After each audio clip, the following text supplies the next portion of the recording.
ابو جال نے جب اعلان کیا نا جو حضور کو شہید کرے گا تو اسے 100 سرخ اونٹ دیے جائیں گے.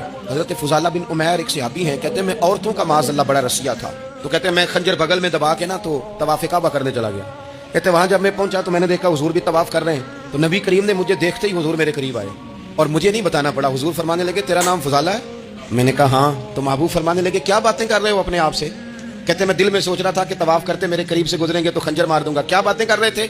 فضالہ کہتے ہیں میں تو جب آیا تھا تو ایک بی بی سے مل کے آیا تھا، میں نے کہا تھا کہ میں آج بڑی رقم لے کے آؤں گا اور معاذ اللہ تیرے پاس رات گزاروں گا. کہتے ہیں میں تو اس سے بات کر کے آیا تھا. اب حضور سید عالم صلی اللہ علیہ وسلم نے پوچھا تو فضالہ ہے؟ میں نے کہا ہاں. کیا باتیں کر رہے تھے اپنے آپ سے؟ میں نے جھوٹ بولا. میں نے کہا جی وہ تو میں تو ذکر کر رہا تھا اپنے دل میں. کہتے ہیں حضور مسکرائے اور مسکرا کے فرمانے لگے چل چھوڑ، جس کام آیا تھا وہ کرتا کیوں نہیں؟ میں جو تیرے سامنے کھڑا ہوں تو کرنا. خیال آیا مسلمان نیک و بد پہچان جاتے ہیں اور آقا آدمی کے دل کی باتیں جان جاتے ہیں. کرنا وہ کام. تو فضالہ کہتے ہیں کہ میں کانپ گیا، میرے ہاتھ سے وہ خنجر گر گیا، حضور نے میرے سینے پہ ہاتھ پھیرا، اس طرح پھیرا کہ زندگی میں اتنا سکون کبھی نہیں ملا، میں قرار محسوس کرنے لگا. کہتے ہیں حضور فرمانے لگے کیا وہ وقت نہیں آیا کہ تو کلمہ پڑھ جائے؟ کہتے ہیں میں نے فوراً کہا حضور آ گیا ہے وقت، پڑھائیں مجھے کلمہ.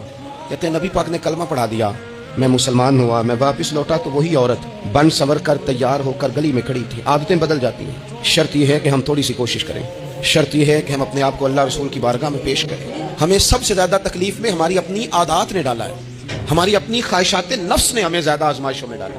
کہتے ہیں وہ عورت بن سنور کے کھڑی تھی، جب میں واپس لوٹا تو پہلے میں اس کے پیچھے بھاگتا تھا، اب میں اس کے قریب سے گزر گیا تو اس نے آواز دی تو فضالہ نہیں؟ کہتے ہیں میری جھکی ہوئی گردن، میں سر نہیں اٹھاتا. مجھے کہنے لگی تو وہ نہیں ہے جو فضالہ ہے؟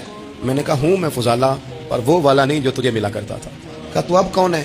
کہنے لگے میرا ٹائٹل بدل گیا ہے، میرا تعارف بدل گیا ہے، اب میں رسول کائنات کا غلام ہو گیا ہوں. ہم لوگ مجھے مسلمان کہتے ہیں، اب میری نگاہوں میں جچتا نہیں کوئی، جیسے میرے محبوب ہیں ایسا نہیں کوئی. کہتے ہیں بدل گئی عادت، میں وہی ہوں پر میرا لہجہ میرا مزاج ہی بدل گیا.